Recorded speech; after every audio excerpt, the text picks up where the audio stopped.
नहमदहु व नसल्ली व नसल्लिमु अला सय्यदिना व मौलाना मुहम्मदिन रसूलिहिन नबिय्यिल अमीनिल मकीनिल अमीनिल गफूर रहीम। अम्मा बाद, अऊज़ु बिल्लाहि मिनश शैतानिर रजीम। बिस्मिल्लाहिर रहमानिर रहीम। वला तहसबन्नल्लज़ीना क़ुतिलू फ़ी सबीलिल्लाहि अमवात बल अहयाउन इंदा रब्बिहिम युरज़क़ून। सदक़ल्लाहुल अज़ीम व सदक़ रसूलुहुन नबियुल करीमुल अमीन। अल्लाह जल्ल मजदहू का शुक्र व एहसान उस रब्बुल इज़्ज़त ने हमें अपने हबीब सल्लल्लाहु अलैहि वसल्लम की उम्मत में से पैदा फरमाया। आज जिस मौजू पर इज़हार ख्याल करना है वो है मकाम शहादत। शहीद का क्या मकाम है, उसका क्या दर्जा है। तो दुआ है अल्लाह जल्ल मजदहू हमें हक कहने, हक सुनने और हक पर अमल करने की तौफीक अता फरमाए। कुरान मजीद फुरकान हमीद की जो आया मुक़द्दसा मैंने तलावत की, उसमें अल्लाह जल्ल मजदहू फरमाते हैं वला तहसबन्नल्लज़ीना क़ुतिलू फ़ी सबीलिल्लाहि अमवात। जो लोग अल्लाह के रास्ते में मारे जाएं उन्हें मुर्दा ख्याल भी ना करो। सूरह बकरा की आयत में फरमाया वला तक़ूलू लिमन युक़तलू फ़ी सबीलिल्लाहि अमवात। जो अल्लाह के रास्ते में मारे जाएं उनको मुर्दा ना कहो। बल अहयाउन, बल्कि वो जिंदा है। वलाकिन ला तशऊरून, तुम्हें उनकी जिंदगी का शऊर नहीं है। वहां कहा कि उनको मुर्दा ना कहो, यहां फरमाया कि उन्हें मुर्दा ख्याल भी ना करो। मुर्दा कहना भी नहीं है और मुर्दा सोचना भी नहीं है। हालांकि उसके रास्ते में मारे गए, फिजिकली मारे गए। इससे शहीद का मकाम आप देखें कि अल्लाह जल्ल मजदहू ये गवारा नहीं करता कि जो मेरे रास्ते में मारे जाए कोई उसे मुर्दा कहे। हर कोई मुर्दा है, लेकिन उसको मुर्दा कहना भी खुदा की गैरत गवारा नहीं करती। अब सवाल पैदा होता है फिर वो कहां है? पर वह इंदा रब्बिहिम, वो रब के पास हैं। अल्लाह के रास्ते में मारे गए, अल्लाह के दीन की सरबुलंदी के लिए मारे गए, खुदा के दीन को गालिब करने के लिए मारे गए। उन्हें मुर्दा कहना भी नहीं, मुर्दा गुमान भी नहीं करना। बारी ताला फिर वो हैं कहां? फरमाया इन तरफ रब के पास हैं। वो या रब ने उनको खुसूसी प्रोटोकॉल दे रखा है, अपना कुर्ब अता किया है, अपने करीब किए हैं, अपनी मैयत में रखा है, सोबत में रखा है। हजरत जाबिर बिन अब्दुल्लाह रजी अल्लाह तआला अन्हु के वालिद मोहतरम हजरत अब्दुल्ला गज़वा उहद में इंतकाल कर गए। तो मेरे हुजूर ने फरमाया जाबिर, मैं तुम्हें ये ना बताऊं कि तेरे वालिद के साथ अल्लाह ने क्या सलूक किया? कहते हैं मैंने अर्ज की या रसूलल्लाह, इरशाद फरमाए। फरमाया अल्लाह ने तेरे वालिद के साथ बगैर पर्दे के कलाम फरमाया है।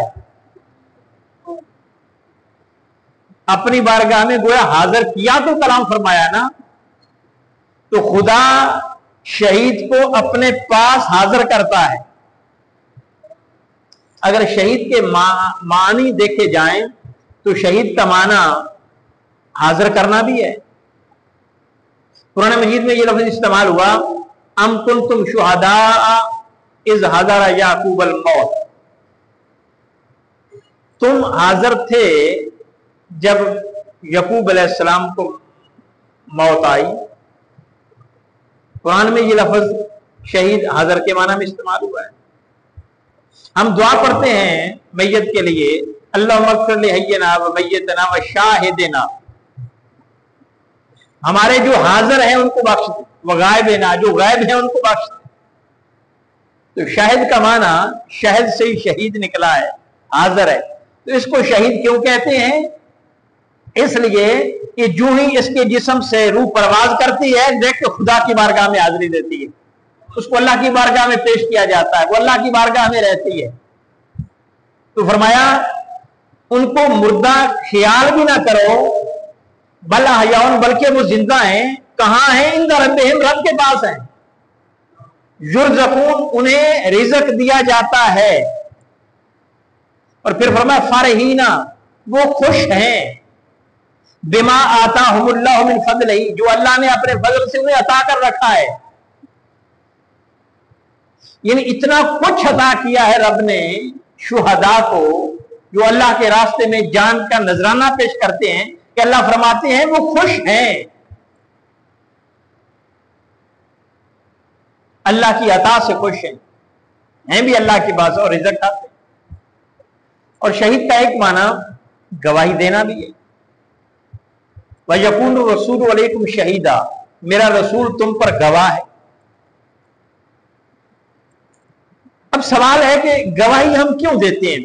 हम दुनिया में भी कोई मसला पैदा हो तो उसकी गवाही ली जाती है और गवाहों को तलब किया जाता है। गवाही का फलसफा क्या है, उसकी मकसदियत क्या है? हम गवाही इसलिए लेते हैं ताकि इसके मौक़िफ़ को सच्चा साबित किया जा सके, इसलिए गवाही लेते हैं। गवाही उसके मौक़िफ़ को सच्चा साबित करती है कि मैं गवाही देता हूं कि ये शख्स सच्चा है। अब शहीद क्या करता है? शहीद भी गवाही देता है कि ये खुदा का दीन सच्चा है। शहीद अपना तन मन धन सब कुछ लुटाकर इस बात का ऐलान करता है कि मैं सिर्फ जबान से इस दीन के सच्चे होने की बात नहीं कर रहा, मैं तो सब कुछ लुटा के कह रहा हूं कि खुदा का दीन सच्चा है। वो खुदा के दीन की हक्कानियत की गवाही देता है अपना सब कुछ लुटा के। और फिर शहीद का एक और माना मदद करना भी है। कुरान मजीद में सूरह बकरा में यह लफ्ज़ इस्तेमाल हुआ जब मुशरिकीन को कहा गया कि इस कुरान की सूरतों जैसी कोई सूरत लाओ। वो कुरान को नहीं मानते थे और कहते थे कि ये अल्लाह का कलाम नहीं है, ये मन गढ़ंत है। तो अल्लाह जल्ल मजदूर ने फरमाया कि इनसे कहो कि कोई इस तरह की एक सूरत ही ले आओ, फातू भी सूरत में मिसली, इसकी मिसल कोई सूरत ले आओ, खुद ले आओ या वदऊ शुहदाअकुम मिन दूनिल्लाह इन कुंतुम सादिकीन, खुद ले आओ या अपने मददगारों को बुला लो अल्लाह के अलावा जिनकी तुम इबादत करते हो। चैलेंज है तुम्हें, इस जैसी कोई सूरत ले आओ, अल्फाज से मुमासलत रखती हो, पैगाम से मुमासलत रखती हो, उसकी तरकीब से मुमासलत रखती हो, वो इस जैसा कलाम हो तो फिर समझ में आए ना, वो लाओ तो सही। लेकिन जितनी इसमें तहजीब है, जितना अदब है, कोई भी इस तरह का कलाम पेश नहीं कर सकता। इससे अंदाजा होता है, बल्कि यकीन है कि ये खुदा का कलाम है। तो शहीद का लफ्ज मददगार के मानों में भी आया है। अब अगर हम जो अल्लाह के रास्ते में जान कुर्बान करता है तो उसका शहीद पर इतलाक कैसे होगा? भाई वो खुदा के दीन की मदद करता है अपनी जान का नजराना पेश करके। ये बहुत बड़ी कुर्बानी है। किसी की जबानी की मदद करना ये भी बड़ी बात है, किसी के साथ चले जाना, उसकी हिमायत और नुसरत में ये भी बड़ी बात है। वक्त निकालना किसी के लिए बड़ी बात है और ये इबादत है। किसी की मदद करना ये इबादत है। हुजूर अलैहिस्सलाम ने फरमाया जो चंद कदम किसी के साथ चले उसकी हाजत को पूरा करने के लिए 10 साल के नफली एतकाब से ज्यादा सवाब हासिल करता है। किसी की मदद करना इतना बड़ा सवाब है। तो शहीद किसकी मदद करता है? शहीद खुदा के दीन का मददगार होता है। वो सब कुछ लुटाकर अपनी जान खुदा की बारगाह में पेश करके अपने आप को फना करके कहता है बारी ताला मैं तेरे दीन का मददगार हूं। खुद जान दे देता है लेकिन दूसरों को जीने का सलीका बता जाता है कि ऐसे जिया जाता है। खुद फना होता है लेकिन दूसरों को बका दे जाता है। खुद मरता है मगर दूसरों को जिंदा कर देता है। आप माचिस की तीली देखते हैं, उसको जब चूल्हे पे लगाते हैं तो खुद राख हो जाती है और आगे चूल्हा जला देते। तो जो खुद मरता है दूसरों को जिंदा करता है उसको शहीद कहते हैं। इसलिए अल्लाह फरमाता है ना, मेरी ये गैरत गवारा नहीं करती कि दूसरों को जिंदा करने वाले शख्स को मुर्दा कहे। ये दूसरों को जिंदा करने का मतलब क्या है? कि दूसरों के अंदर एक मोटिवेशन पैदा करता है, उनको एक पैगाम देता है, उनका हौसला बढ़ाता है कि तुमने जीना कैसे है, तुम्हारे लिए जीने में आसानी कैसे हो सकती है, बुज़दिली से या शुजात से, गुलामी से या आजादी से, यह फैसला आपने करना है। अगर लड़ने की सकत नहीं है तुम्हारे अंदर तो फिर गुलामी की जिंदगी गुजारोगे। अगर लड़ना जानते हो और लड़ने को अहमियत देते हो फिर आजादी की जिंदगी है। और अंबिया भी इस बहुत बड़ी नेमत की आरजू करते रहे। हज़रत यूसुफ अलैहिस्सलाम को कुएं में फेंका गया, अगर वफात पा जाते तो शहीद नहीं। और कई पैगंबरों को शहीद किया गया प्रैक्टिकली। हज़रत ज़करिया अलैहिस्सलाम को आरे से चीरा गया, ज़करिया अलैहिस्सलाम। यहया अलैहिस्सलाम का सर कलम किया गया। ईसा अलैहिस्सलाम को उन्होंने तो फांसी ही दी थी ना, फांसी के लिए बंद कर दिया था, अल्लाह ने आसमानों पर उठा लिया। हजूर नबी मुकर्रम सल्लल्लाहु अलैहि वसल्लम के दरपैर है मारने के लिए, हत्ता कि सिर्फ 100 ऊंटों का इनाम रखा। ये जो हमारे इश्तिहारी के लिए इनाम रखते हैं ना, ताजदार कायनात सल्लल्लाहु अलैहि वसल्लम के सर का इनाम रखा उन्होंने। आज भी एक ऊंट लेना हो तो वो लाख से कम तो नहीं, उस दौर के 1 करोड़ की रकम बनती थी। आज भी अंदाजा लगाएं तो करोड़ से कम नहीं। तो और फिर हजूर ने फरमाया कि बुखारी शरीफ की हदीस है, मुझे उस जात की कसम जिसके कब्जा कुदरत में मुझ मोहम्मद की जान है, मेरा जी चाहता है कि मैं अल्लाह के रास्ते में मारा जाऊं फिर जिंदा हूं, फिर मारा जाऊं फिर जिंदा हूं, फिर मारा जाऊं फिर जिंदा हूं। ये हजूर की तमन्ना है। और मेरे आका फरमाते हैं जो शहादत की तमन्ना लिए बगैर इस दुनिया से चला जाए वो मुनाफिकत की मौत मरेगा। जिसके अंदर ये तमन्ना ही नहीं है, आरजू ही नहीं है, मरना तो वैसे भी मरना ही है। लोग कहते हैं जंगों में लोग मर गए, वैसे नहीं मरते। हर रोज कितने जनाजे उठते हैं, शुगर से मरते हैं, यरकान से मरते हैं, हार्ट अटैक से मरते हैं, बच्चे मरते हैं। अक़वाम मुत्तहिदा की रिपोर्ट है कि दुनिया में सबसे ज्यादा नौमौलूद बच्चे जिस मुल्क में मरते हैं उनमें दूसरा नंबर पाकिस्तान का है। पूरी दुनिया में दूसरे नंबर पर है पाकिस्तान, जहां सबसे ज्यादा बच्चे मरते हैं।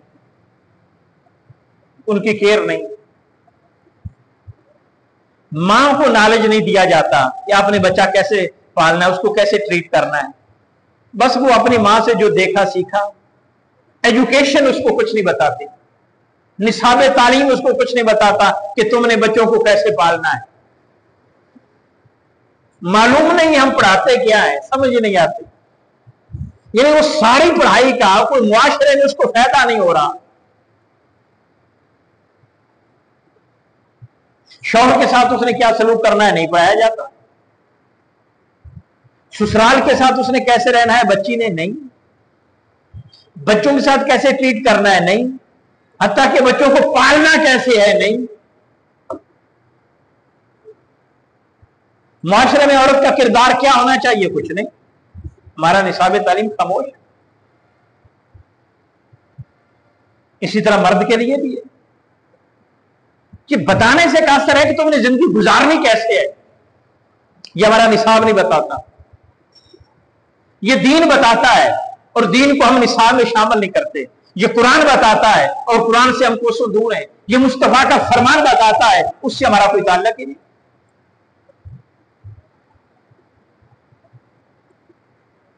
ہزار دو ہزار احادیث جو معاشرے میں جس کا فائدہ ہو سکتا تھا تو اس کو نصاب میں شامل کرنا چاہیے تھا، نہیں، افسوس ہے، کیا کیا جائے۔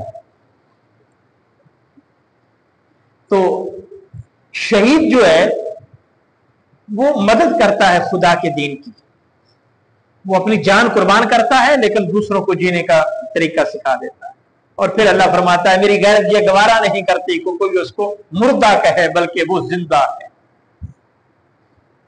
اور اسی لیے چونکہ اللہ کے راستے میں وہ جان قربان کر رہا ہے، اللہ کے دین کی عزت اور سربلندی کے لیے کر رہا ہے، اس لیے ہر کسی کو مرتے ہوئے تکلیف ہو سکتی ہے لیکن شہید کو مرتے ہوئے تکلیف نہیں ہوتی۔ اس کی ریزن کیا؟ چونکہ شہید کا معنی ایک مشاہدہ کرنا بھی ہے، دیکھنا بھی ہے۔ قرآن مجید فرقان حمید میں یہ لفظ مشاہدہ کے معنی میں بھی استعمال ہوا ہے، دیکھنے کے معنی۔ وہ کیا دیکھتا ہے؟ جب وہ اللہ کے راستے میں اپنی جان کی قربانی پیش کرتا ہے تو ادھر اس کے جسم سے روح نکلتی ہے، ادھر اس کو اللہ کا دیدار نصیب ہوتا ہے، وہ خدا کا دیدار کرتا ہے۔ اب تکلیف کیا ہونی ہے؟ جب وہ اللہ کے دیدار میں مست بے خود ہوگا تو اس کو تکلیف کیسے ہو سکتی ہے؟ وہ خدا کے حسن کے جلووں میں اتنا گم ہو جاتا ہے کہ ہر قسم کی تکلیف کو بھول جاتا ہے۔ وہ لذت میں تجھ سے کیا کہوں زاہد، ہے کم وقت تو نے پی نہیں، اور دو عالم سے کرتی ہے بیگانہ دل کو، عجب چیز ہے یہ لذت آشنائی۔ جس کو خدا کی محبت کی لذت مل جائے پھر وہ دنیا کی تکلیفوں سے خود کو بیگانہ کر لیتا ہے۔ یہ تو خدا کے حسن کا جلوہ ہے۔ حضرت یوسف علیہ السلام کو جب زلیخا نے اپنی طرف میل کرنا چاہا تو وہاں ایک مشہور ہو گیا کہ جی وہ ایک غلام پر فریفتہ ہو گئی، اس کو تانے دیے گئے، تو قرآن مجید میں واقعہ ہے سورہ یوسف، تانے دیے گئے کہ ایک غلام پر فریفتہ ہو گئی۔ اب آپ نے ایک ترتیب سوچی زلیخا نے، اس نے کہا یہ عورتیں مجھے تانا دیتی ہیں کہ غلام پر فریفتہ ہو گئی، اس میں کیا دیکھا تم نے؟ تو مجھے ان کو دکھانا چاہیے یوسف علیہ السلام، پھر ہی ان کی زبانیں بند ہوں۔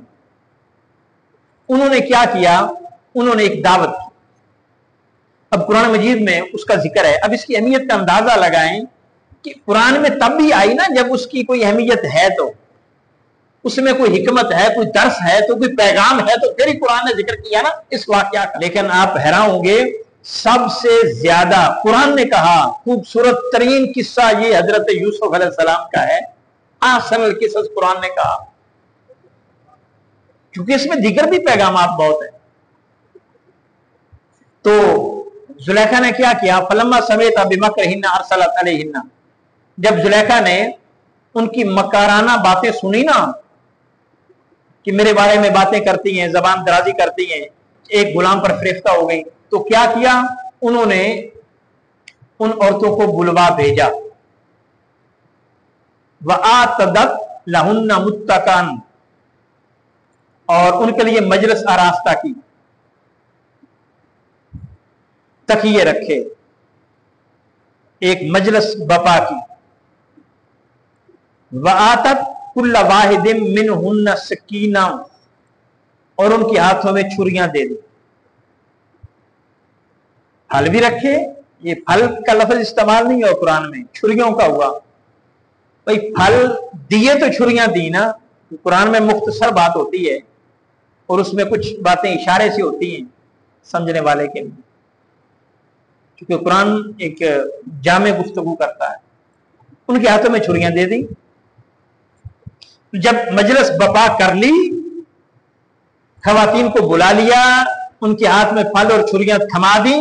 پھر یوسف علیہ السلام کے پاس گئی اور کہنے لگی آپ تو کریم ہیں, میری عزت کا مسئلہ ہے, میری وجہ سے آپ کو پرابلم کا سامنا کرنا پڑا, لیکن آپ تو لجپال ہیں, کریم ہے, میری مدد کر دیں. یہ جو عورتیں میرے خلاف زبان درازیاں کرتی ہیں, آپ ذرا ان کو دیکھ لیں, وہ آپ کو دیکھنا چاہتی ہیں اور میں دکھانا چاہتی ہوں. تو قالت اخرج لہ علیہن, پھر حضرت یوسف علیہ السلام کے پاس آئیں تو ان سے کہنے لگی کہ آپ ذرا باہر نکلیے. اب یوسف علیہ السلام باہر نکلے, ان کی اس مجلس میں تشریف لائے. فلما رأینہ, جب انہوں نے دیکھا, اکبرنہ, تو حضرت یوسف علیہ السلام کی عظمت دل میں گھر کر گئی. جب دیکھا تو عظمت یوسف دل میں گھر کر گئی. وقتان ایدیہن, اور وہ چھریاں جو چلانی تھی پھلوں پر, وہ پھلوں پر نہیں چلا سکی, ہوش ہی نہ رہا, وہ ہاتھوں پر چل گئی. وَقُلْنَ حَاشَ لِلَّهِ مَا هَذَا بَشَرًا, اور زبان حال سے کہہ اٹھی باری تعالیٰ تو پاک ہے, یہ کوئی بشر نہیں ہے. ان هَذَا إِلَّا مَلَكٌ کریم, یہ تو کوئی فرشتہ دکھائی دیتا ہے. اب دیکھا کیا تھا, یوسف علیہ السلام کے حسن کا جلوہ کیا تھا. چھریاں چل گئی, خون کے فوارے بہ نکلے, لیکن تکلیف کا احساس نہ ہوا. کیوں؟ کہ آپ حسن یوسف میں مست بے خود تھی. اگر یوسف علیہ السلام کے حسن میں مست ہو گئی ہیں, گم ہو گئی ہیں, تو انگلیاں کٹنے کی تکلیف نہیں ہوئی. جو خدا کے دیدار میں مست ہو جائے اس کو گردن کٹانے کی تکلیف کا احساس کیسے ہو سکتا ہے؟ تو میرے حضور نے فرمایا اس کو اتنی تکلیف ہوتی ہے جتنی چونٹی کے ڈسنے کی تکلیف. یہ تو پھر بھی بڑے لوگ ہیں. حضرت رابعہ بصریہ کے بارے میں آتا ہے کہ وہ نماز میں مشغول تھیں, زمین سے بچھو نکلا, ان کو ڈسنے لگ گیا. قریبی بچے کھیل رہے تھے اور وہ دیکھ بھی رہے تھے کہ بچھو ڈنگ مارتا ہے, لیکن آپ اسی طرح نماز میں مشغول ہیں, ادھر ادھر توجہ نہیں کرتی. تو وہ کہتے ہیں کہ 17 ڈنگ مارے بچھو نے.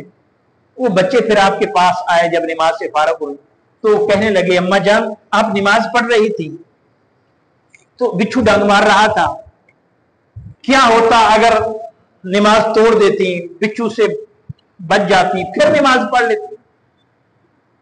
تکلیف سے خود کو بچانا فرض ہے, نماز توڑنی بھی پڑے تو جائز ہے توڑنا, تو آپ توڑ دیتی, تکلیف سے بچ جاتی. تو فرمانے لگی بیٹا ابھی تم چھوٹے ہو, جب بندہ خدا سے ہم کلام ہوتا ہے تو ان تکلیفوں کو بھول جاتا ہے. اصل میں یہ نماز چاہتی ہے, نماز نام ہے خدا سے ہم کلام ہونے کا. حضرت علی فرماتے ہیں جب میرا جی چاہتا ہے کہ میں اللہ سے بات کروں تو میں نماز پڑھتا ہوں, اور جب میرا جی چاہتا ہے اللہ مجھ سے بات کرے تو میں قرآن پڑھتا ہوں. قرآن میں خدا بندے سے باتیں کرتا ہے, نماز میں بندہ خدا سے باتیں کرتا ہے. تو جب بندہ خدا سے ہم کلام ہوتا ہے پھر اپنے آپ کی فکر نہیں رہتی, ہوش نہیں رہتی, خبر نہیں رہتی. یہی وجہ ہے کہ سیدہ فاطمہ الزہرا ساری رات مصلی پہ بیٹھتی, کبھی قیام میں, کبھی رکوع میں, کبھی سجود میں, اور فجر کی اذان کا وقت ہوتا تو کہتی باری تعالیٰ تیری راتیں اتنی چھوٹی ہیں, تیری بندی جی بھر کی عبادت بھی نہیں کر پاتی. اب وہ ساری رات کا گزرنا اور جا کے گزارنا تکلیف دہ عمل ہے, لیکن سیدہ فاطمہ کو تکلیف محسوس نہیں ہو رہی. کیوں؟ اس لیے کہ خدا سے ہم کلام ہوتی تھی, ان کی توجہ, ان کا دھیان خدا کی طرف ہوتا تھا, خیال بھی خدا کی طرف ہوتا تھا, وجدان بھی خدا کی طرف ہوتا تھا. تو جب بندہ خدا کی طرف متوجہ ہو جائے پھر کسی چیز کی پرواہ نہیں ہوتی. تو شہید اصل میں جب میدان جنگ میں جاتا ہے یا ظالم کے سامنے جاتا ہے تو دل میں امنگ لے کر جاتا ہے, میں تو آیا ہی خدا کے لیے ہوں, میں تو لڑنے لگا ہوں تو خدا کے لیے لڑنے. پھر ان کو تکلیف نہیں ہوتی, پھر اللہ اپنے قریب کرتا ہے. تو یہ فرمایا نا کہ اللہ اس کے دیدار, اس کو دیدار کراتا ہے. اس پر حدیث پاک ہے کہ دنیا میں, جنت میں اللہ جل مجدہ اپنے بندوں سے کلام فرمائے گا اور پوچھے گا میری جنت میں کسی چیز کی کمی وہ کہیں گے نہیں وما لکم ولکم فیہا ما تشتہی انفسکم، ہماری طرح کسی چیز کی کمی نہیں، جو ہم چاہتے ہیں مل جاتا ہے۔ لیکن کچھ لوگ خاموش ہوں گے، وہ پریشان بھی ہوں گے، تو اللہ فرمائے گا فرشتوں ان سے پوچھو یہ چپ کیوں ہیں؟ تو جب ان سے پوچھا جائے گا وہ کہیں گے ہاں ہم پریشان ہیں۔ جنت میں بھی پریشانی، یہ کیا مانا؟ وہ کہیں گے اصل میں ہمیں وہ لذت نہیں مل رہی جس لذت کے اصول کے لیے ہم آئے ہیں۔ وہ کیا لذت؟ تو وہ کہیں گے باری تعالیٰ جب تیرے راستے میں ہم نے اپنی گردنیں کٹوائی تھی نا، تو اس وقت جسم سے روح نکلی تھی، تو نے پردے اٹھا کر دیدار کرایا تھا، جو تیرے دیدار کی لذت ملی تھی وہ جنت میں بھی لذت نہیں مل رہی۔ لذت دیدار خدا تمام لذتوں سے حاوی ہے۔ اس شاکان خدا اس دیدار کی لذت کے متمنی ہوتے ہیں، ان کو کسی اور چیز سے غرض نہیں ہوتی، وہ محبت بھی کرتے ہیں تو اس دیدار کی لذت سے۔ روزہ دار کے لیے بھی فرمایا کہ اس کو دو خوشیاں ہیں، ایک دنیا میں افطار کے وقت ملتی ہے، دوسری قیامت کے دن ملے گی جب اللہ کا دیدار کرتا کرے گا۔ اس لیے علامہ کہتے ہیں نا سوداگری نہیں یہ عبادت خدا کی، اے بے خبر جزا کی تمنا بھی چھوڑ دے، آرزو نہ کر کسی چیز کی، بس ثواب نہ مانگ، بس خدا کا دیدار مانگ، خدا کی رضا مانگ، پھر خدا سب کچھ عطا فرما دیتا ہے۔ تو اللہ جل مجدہ کے راستے میں جو جان کا نذرانہ پیش کرتے ہیں، خدا ان کو اتنا پروٹوکول دیتا ہے، بلکہ ایک روایت میں تو یہاں تک آتا ہے جب قیامت کا دن ہوگا تو ندا کرنے والا ندا کرے گا، کون لوگ ہیں کہ جن کو اللہ کے راستے میں مارا گیا وہ آ جائیں، ان سے حساب و کتاب نہ لیا جائے، بغیر حساب کے جنت میں داخل کر دیا جائے۔ شہید کو خدا کے راستے میں مارے جانے والے کو بغیر حساب کے جنت میں داخلہ ملے گا۔ بلکہ ایک روایت ہے کہ فرشتے قیامت کے دن جب شہداء کی جماعت آئے گی تو فرشتے آواز دے کر کہیں گے لوگوں راستہ ہٹا دو، ان کو آگے آنے دو، تو گویا ان کو خدا کی بارگاہ میں پروٹوکول کے ساتھ پیش کیا جائے گا۔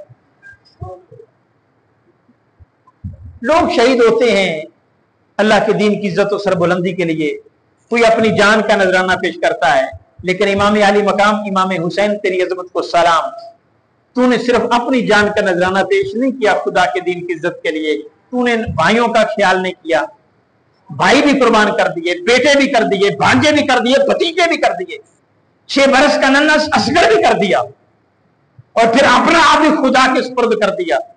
تو جب یہ سارا کچھ اللہ دیکھتا ہے پھر وہ کہتا ہے نفس مطمئنہ پلٹا، تو نے اپنے رب کو راضی کر دیا ہے، تیرا رب تجھ سے راضی ہو گیا ہے۔ تو شہید چونکہ اپنا سب کچھ لٹا کے خدا کے دین کو بقا دیتا ہے، اس لیے اللہ ان کو عزت و احترام عطا کرتا ہے، اللہ ان کو عزت دیتا ہے۔ دعا ہے اللہ جل مجدہ ہمارے حال پر لطف و کرم فرمائے۔ وآخر دعوانا ان الحمدللہ رب العالمین۔